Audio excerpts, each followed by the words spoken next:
it should also take us away from arrogance. It should take us away. Because we don't know, none of us right now know if we're going to heaven or hell, and we should not know.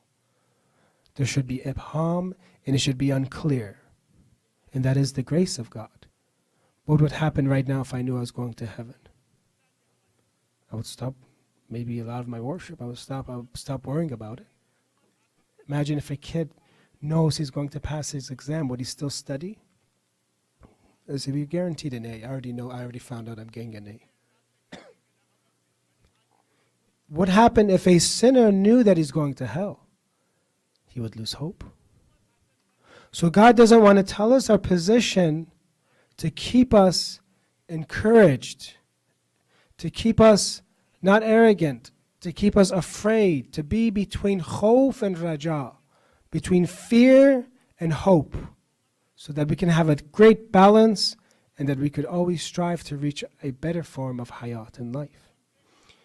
Imam Hassan alayhi salam, kana idha dhakara al-maut baka wa idha dhakara al-qabr baka. When he thought of the grave, he would cry. Grave. وإذا ذكر البعث والنشور بكى وإذا ذكر الممر على الصراط بكى. When he thinks of the day of judgment, when he thinks about passing the narrow bridge, what is very fine and thin, and people would, if they take the wrong steps, they'll fall down, he would cry. Even though they are the Safinatul Najat, the ship of salvation. So this is the hayat and example of and display of true hayat. This is where we want to be. This is where we ask Imam Hassan tonight to may you take one look at our majlis and maybe allow me to pray or make wudu or pray a little bit similar to you, that I can feel what you felt during prayer. Maybe before I die, maybe this is going to be the last year of my life, I don't know. At least let me feel it once, twice. Also look at the other side of Imam Hassan alayhi salam. The other side of hayat isn't only worship.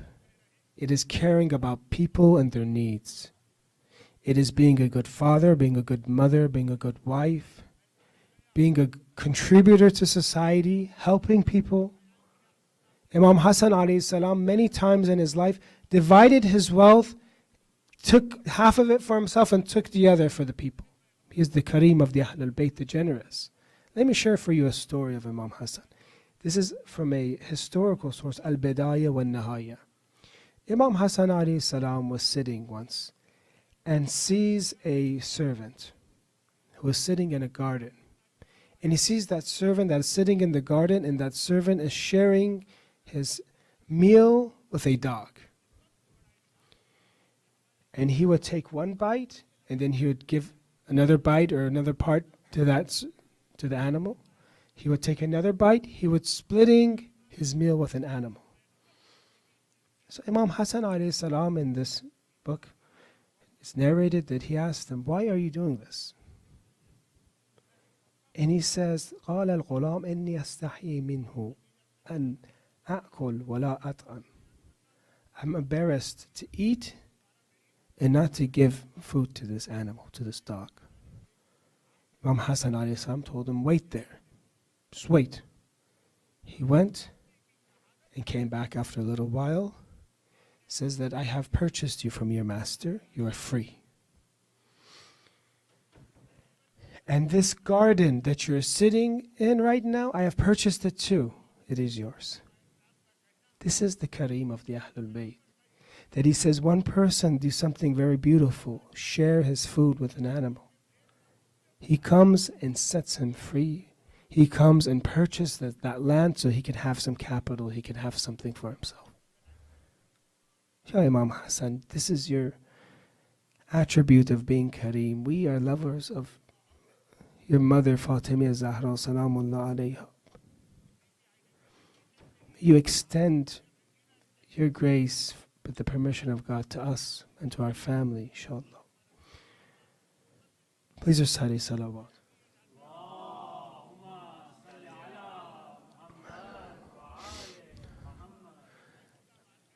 The great teacher Sayyid Mutahari says if a person focuses too much on one aspect of life and forgets about another aspect of life, he can be like a cartoon. You can have big ears, a big nose, or normal eyes, because Islam wants us to be complete in all realms. The Ahlul Bayt were complete in all realms of life. Not just only worshipping and salamun alaikum, pray for me. That they actually did the actions like this. They actually looked for people to help. They were the best parents. They were the best children when they're young. They were the bravest in war. They were courageous. We want to reach perfection. When we look at these stories, it's important to give an example from worship and give an example of helping society so that we can be well-rounded. Maybe if you look at each and every one of us, we have parts in our lives that are very lacking and weak. Let's find those and work on those parts, right? When we do muhasabah of the nafs, when we count ourselves and when we examine ourselves, examine it in everything, in every part, and see what that weakness is and work on it, inshallah, and ask for help. We talked all about hayat and life, and we said, of course, we want a better life, we want to have a spiritual life, we want life itself, we don't want death. But the main thing is, how do we get there? How do we get to hayat? This is the difficulty, is maybe the path. And what is the problem? Is it that we don't have enough knowledge? For example, somebody might think, we don't know enough. Because we don't know enough, I can't act. I can't become a very good person. I need to know more. Let me study more. But do you think that's the problem? That we don't know enough about Islam?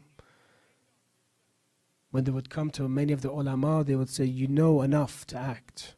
And if you act, it will make up for those things that you don't know. This is a tradition. Is it that we don't have enough belief? And that maybe if I had enough belief, I would then therefore act, and day and night I would worship, day and night I would help the poor, day and night I would stop doing things for myself, always, and I would always be 100% 24/7 thinking about how to make myself better. Even though knowledge is something good,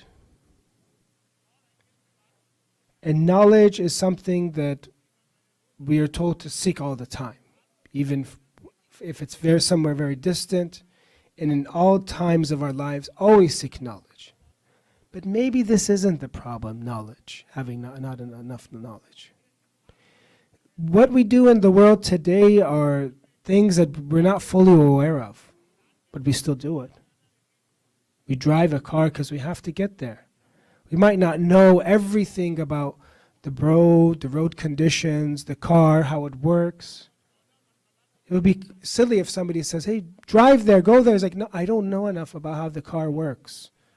There's these bolts and nuts in the design, but I don't know what those are for. So you're silly, get in the car and drive. No, I'm not a really good driver yet. I don't know all the rules. I don't know if maybe eating and drinking is illegal in California, if it's not. I'm hungry, for example.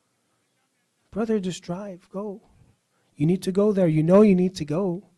Just go there. Don't worry about the rest. And also faith. Even though faith, in terms of many strong philosophers have said that it is impossible for a person to make a sin when he believes in that thing is a sin and he will be punished for it. It's impossible for me, if I believe this is fire right now, to be sitting on fire. Okay, that's good. We don't reject that. But is that the reason? Is that what we're lacking for us to reach hayat, to reach a better life? Or how is the system that God has put for us, what kind of system is it that you reach life? You reach a better form of life.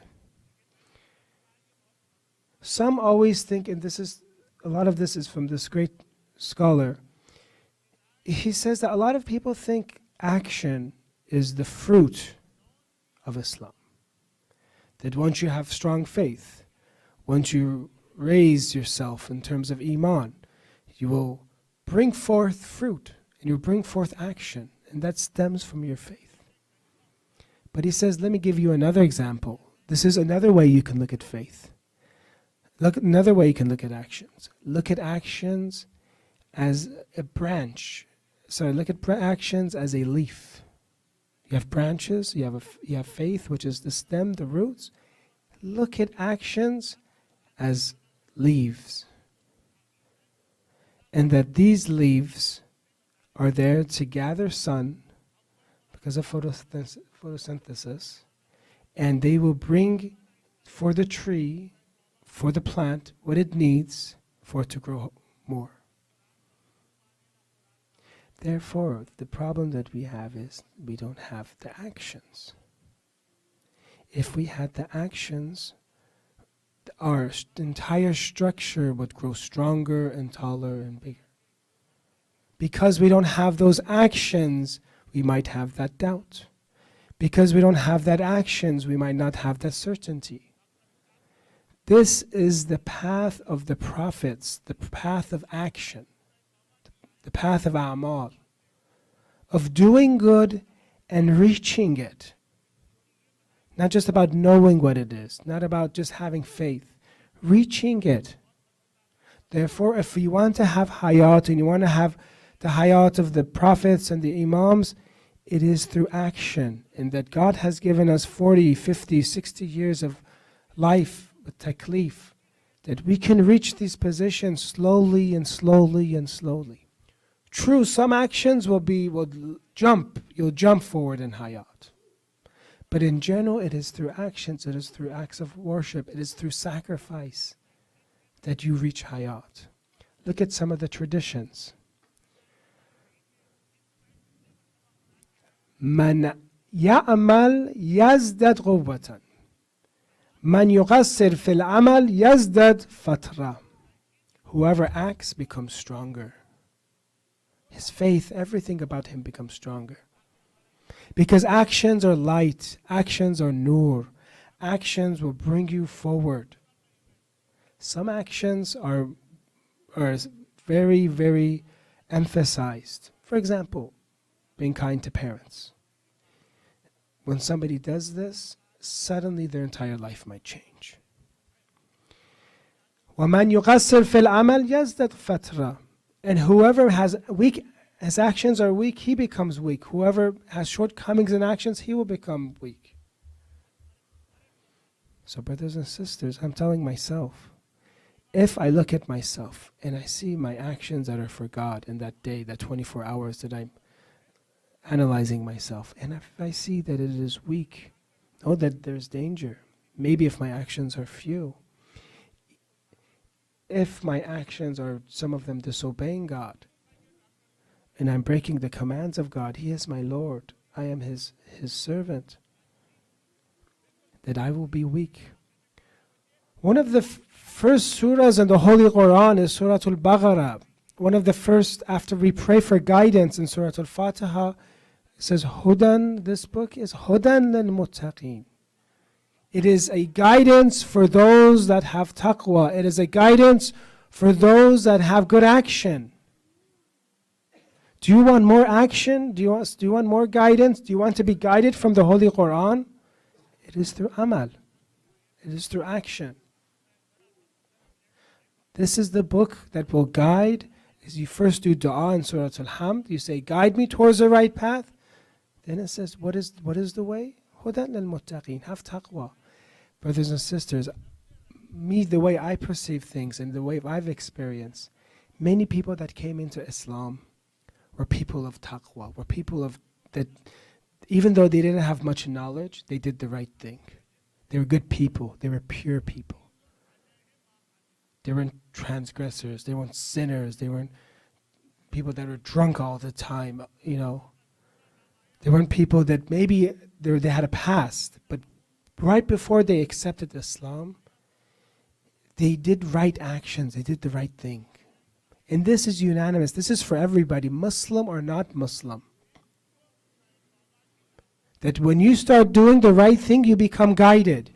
When you start to do the right thing, your faith will become stronger. Because we have a metaphysical dimension to us. Because our heart can see, because our heart can hear. And when you don't have action, you have just covered it up. Therefore, it is not enough for your intellect to take you. You need to have your spirit. So when we act and we do the right thing, when we have taqwa, what we're doing, we're getting our spirit stronger, we're cleansing, we're removing the curtain.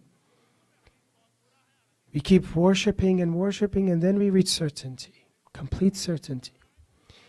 In ilm huduri, which is knowledge by presence, the presence of God becomes so strong that it becomes like the sun, even brighter than the sun. Because the eyes can make a mistake. There could be something wrong with my eye and I see something that looks like the sun. But by knowledge, by presence, just like the fact that I know I exist, the fact that I know I'm hungry, the fact that I know that I'm scared, the fact that I know that I'm bored, I know that I exist, that God exists. And these are the narrations. Look at Tawheed al-Shuhudi. That you can see God with your heart. Why? Through the actions that you had, through the sacrifices you made. And that is the only way. Unfortunately, we think it's a very hard way, but that is the only way. There's no shortcut. Man amila ishtaqa. If a person acts, he will have love. He will have a desire to be higher. بالعمل تحصل الجنة لا بالعمل. There's an amal and there's an amal. Amal with a ain is action. Amal with a hamza is desire or want or dreams. With my actions I enter heaven, not just with my, that I dreamed, with my hope, with only sheer hope. Even though it's good to have hope, but it's with action. Please recite salawat.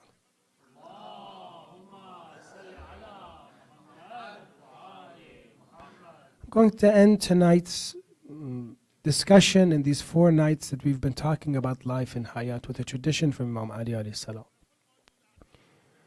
Imam Ali had this person by the name of Nauf who was kind of like his gatekeeper.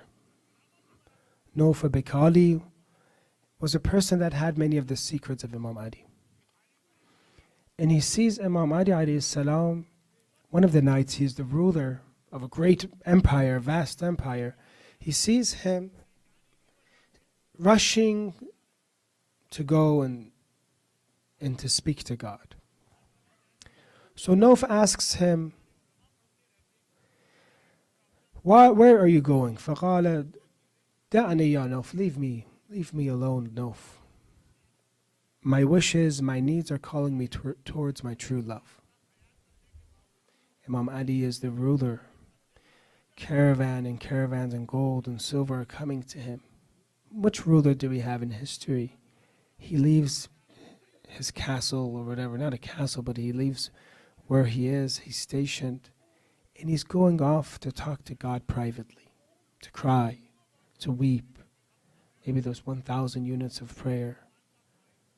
What ruler do we have in history that was like this? Complete, absolutely perfect, and in worship. And being a ruler. Then Nauf asks, and this is a question many of us would have to Imam Ali, فَقُلْتُ يَا مَوْلَايَ وَمَا آمَالُكَ. What are your dreams? What are your wishes? You said you want to reach your dreams, your wishes, your true love. What are they?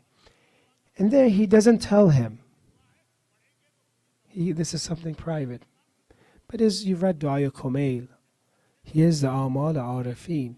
God is the dream of those that have knowledge, those that have awareness. Nauf begins to feel sorry for himself, even though he is a great person. Many people, when they see Imam Ali alayhi salam, this happens to them. When you see greatness, absolute greatness, you compare yourself to him, and you say, where am I and where is Imam Ali? He's going to cry towards God. But what about me? And Nauf says, فَقَالَ لِي وَأَيْنَ أَنْتَ. He says, what about me? فَقُلْتُ يَا أَمِيرَ الْمُؤْمِنِينَ إِنِّي خَائِفٌ عَلَى نَفْسِي مِنَ الشَّرِّ وَتَتَّلِعُ إِلَى طَمَعٍ مِنْ أَطْمَاعِ الدُّنْيَا. O Amir al-Mu'minin, I'm worried about my lower desires from its evils and endeavoring tastes from the various tastes of the world. He sees himself. He says, what about me, my nafs, my lower desires, the world that has tricked me? What about me? So Imam Ali alayhi salam is going to talk to God, and he gives him some advice. And this is the advice I tell myself and you brothers and sisters. That no wants hayat, no wants, he saw a taste of what Imam Ali alayhi salam, he's rushing, and he wants to be part of that. Imam Ali alayhi salam tells him, Tasil, tells him three things, and says, if you follow these three things, I will guarantee your success. Tasalu amalaka bihusna tafaddula. Number one, you will reach your dreams through God's abundant generosity. If you view God as being completely generous, if you view God and you understand His grace, and you look at your own life and see how merciful He has been to each and every one of us, you will reach your dreams. Have a good opinion about God. View God as being gracious, that He will give you with small, He gives you vast. This is the first step. Think of Him as giving. They say that if a person wants to pray Salatul Layl and doesn't wake up, because he had that intention, God writes it for him. It is written for him. He did Salatul. This is the grace of God. He didn't even do Salatul Layl. He gets the reward. He just says, I want to pray. He makes the intention for 20 years. I'm going to pray Salatul Layl for 20 years. And he doesn't even do it. Because he had that intention, God writes it for him. As one of the scholars said, the bounties of God is spilled everywhere. You just need somebody to come pick it up. Just pick it up, it's in front of you. You look at your parents with love. Hajj is written for you. Then they ask, what happens if about 100 times I look at them 100 times? Is that 100 Hajj? Yes, it is 100 Hajj. You don't have to always pay all that money and fly, except the wajib Hajj, the obligatory Hajj. But the thawab of Hajj. Tasil amalak bihusna tafaddule. View God as a very generous God. And you'll reach it. 2. Tuqbilu alayhi bihammek. Turn towards Him with all your concern. Act. Turn towards Him. Make Him the center of your life. Make everything that I am doing for God. Put God a little bit in our daily lives. Put God a little bit in your work. Put God a little bit in your school. See what would happen.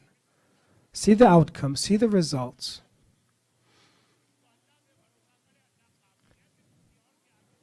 3. وَأَعْرِضْ النَّازِلَةَ فِي قَلْبِكَ. And separate all the events from your heart. Everything that's going to be a barrier for you in hayat, separate it. 3 things. God's abundant generosity. 2, turning towards Him with our action, completely turning towards Him. And 3, removing those barriers of my nafs. Because the nafs, shaitan, the dunya will not allow me to go towards this hayat that I want to. Then Imam Ali says, أَجَلَّكَ بِهَا فَأَنَا أَضَامٍ مِنْ أُمُرَهَا. If it is delayed, then I guarantee its place of arrival. That if you do these 3 things, the way you perceive God, turn towards Him, and remove the lower desires of your heart, you will reach. This will be hayat for you. Brothers and sisters, we talked about hayat tonight. And we talked about us and different maybe definitions for the life of humans.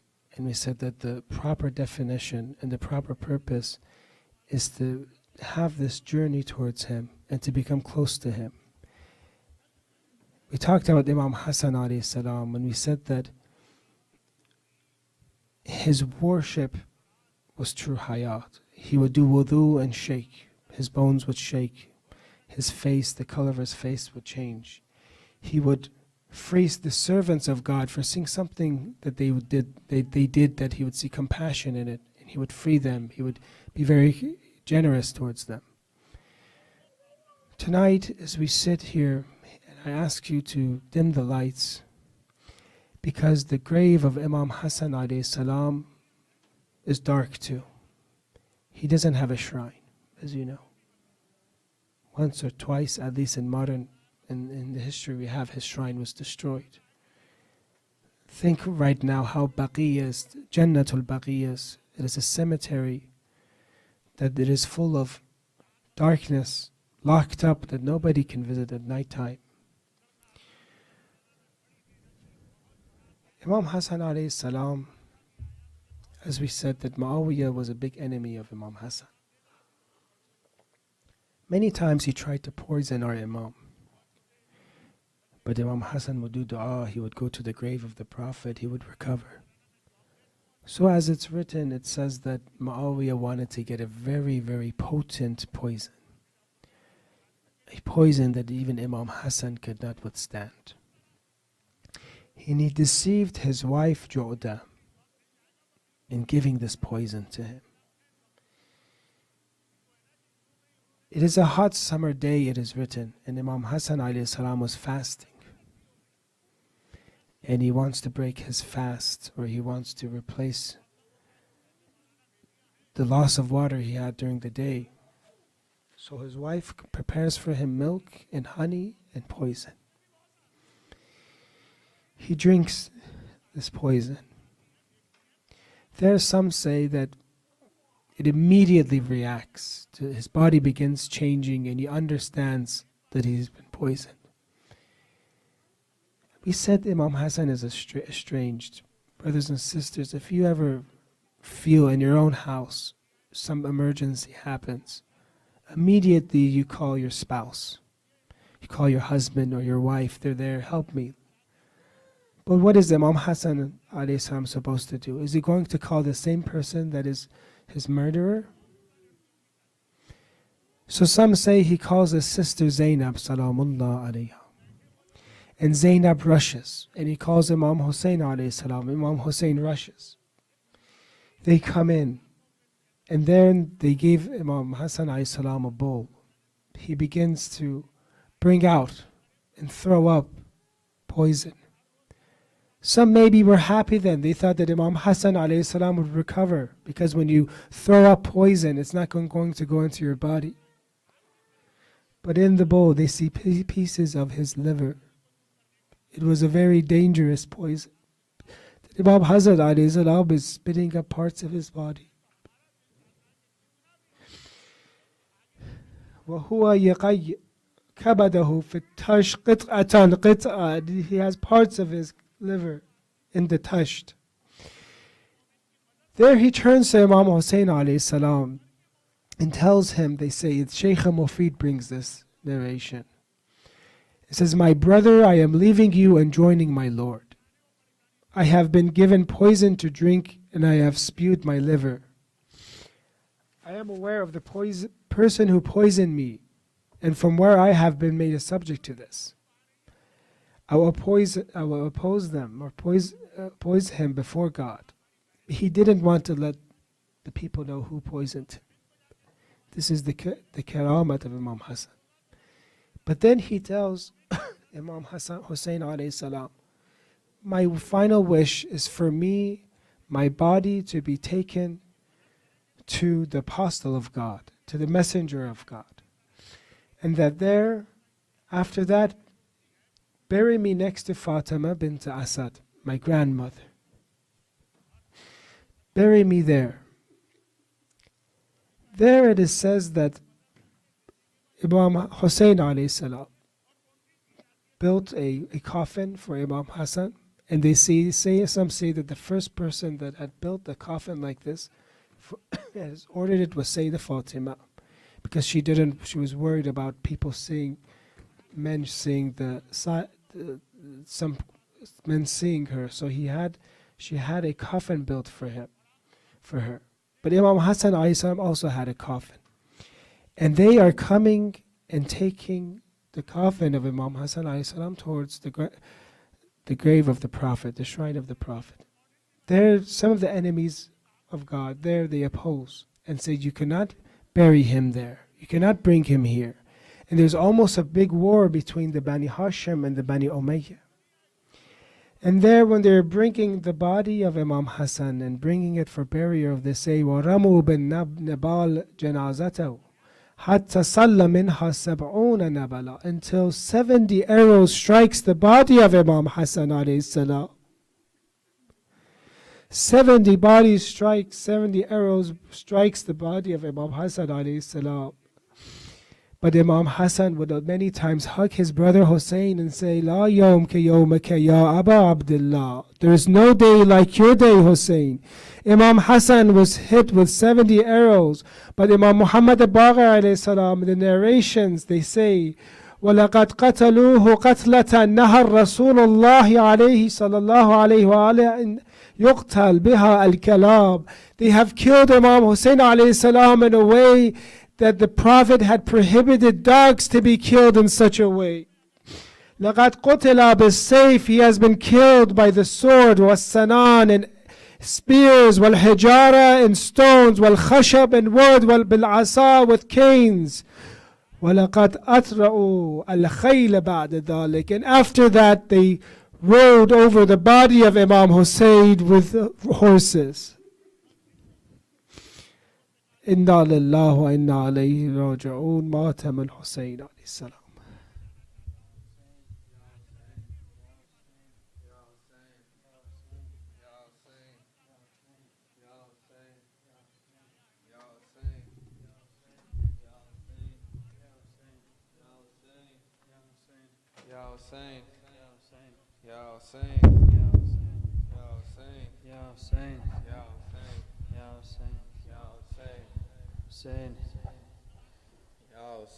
Ali Ali Akbar Waladi, Ali Ali Akbar Waladi, Ali Ali Akbar Waladi, Ali Ali Akbar Waladi, Ali Ali Akbar Waladi, Ali Ali Akbar Waladi, Ali Ali Akbar Waladi, Ali Ali Akbar Waladi, Ali Ali Akbar Waladi, Ali Ali Akbar Waladi, Ali Ali Akbar Waladi, Ali Ali Akbar Waladi. Mirror of Payambar, Khuda Hafiz, Khuda Hafiz. Mirror of Payambar, Khuda Hafiz, Khuda Hafiz. Reflection of Haidar, Khuda Hafiz, Khuda Hafiz. My most precious treasure, Khuda Hafiz, Khuda Hafiz. My Ali al-Akbar,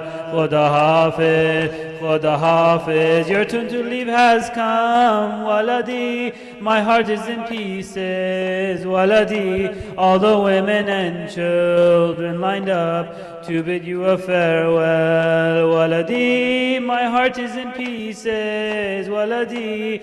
All the women and children lined up to bid you a farewell, Waladi. Ali Ali Akbar Waladi, Ali Ali Akbar Waladi, Ali Ali Akbar Waladi, Ali Ali Akbar Waladi, Ali Ali Akbar Waladi. Refuge of Sakina, Khuda Hafiz, Khuda Hafiz. Refuge of Sakina, Khuda Hafiz, Khuda Hafiz. My most precious treasure, Khuda Hafiz, Khuda Hafiz. Comrade of great Abbas, Khuda Hafiz, Khuda Hafiz. Let me die when you pass, Khuda Hafiz, Khuda Hafiz. Curses to the one hiding in wait, waiting to slay my flower Ali. Oh God, may a father never see his flower in this day, Waladi. Curses to the one hiding in wait, waiting to slay my flower Ali. Oh God, may a father never see his flower in this state, Waladi. Ali Ali Akbar Waladi, Ali Ali Akbar Waladi, Ali Ali Akbar Waladi, Ali, Ali Akbar, Waladi. My beloved youth go, Khuda Hafiz, Khuda Hafiz. My beloved youth go, Khuda Hafiz, Khuda Hafiz. Coolness of my eyes go, Khuda Hafiz, Khuda Hafiz. This is daddy's death blow, Khuda Hafiz, Khuda Hafiz. No life with your sorrow, Khuda Hafiz, Khuda Hafiz. Wait, let me see your eyes one more time. Let me look at your face one more time. Stand in front of me, my Ali dear. Let me see my Akbar one more time. Wait, let me see your eyes one more time. Let me look at your face one more time. Stand in front of me, my Ali dear. Let me see my Akbar one more time. Ali, Ali Akbar, Waladi. Ali, Ali Akbar, Waladi. Ali, Ali Akbar, Waladi. Ali, Ali Akbar, Waladi. Ali, Ali Akbar, Waladi. Ali, Ali Akbar, Waladi. Ali, Ali Akbar, Waladi. Ali, Ali Akbar, Waladi. Love of the Madinites, Khuda Hafiz, Khuda Hafiz. Love of the Madinites, Khuda Hafiz, Khuda Hafiz. When they yearn Rasul's side, Khuda Hafiz, Khuda Hafiz. My support in old age, Khuda Hafiz, Khuda Hafiz. Is to die in this fight, Khuda Hafiz. How I would have loved to see you wed, hold your children and lay them in bed. Now I'm going to bury my wish, soon even your father will be dead. How I would have loved to see you wed, hold your children and lay them in bed. Now I'm going to bury my wish, soon even your father will be dead. Ali, Ali Akbar, Waladi. Ali, Ali Akbar, Waladi. Ali, Ali Akbar, Waladi. Ali, Ali Akbar, Waladi. Ali, Ali Akbar, Waladi. Ali, Ali Akbar, Waladi. Ali, Ali Akbar, Waladi. Ali, Ali Akbar, Waladi. Sallu ala Muhammad wa ali Muhammad.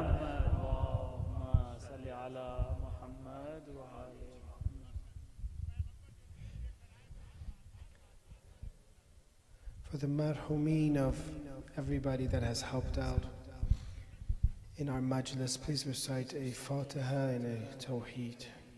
Bismillah ar-Rahman ar-Rahim.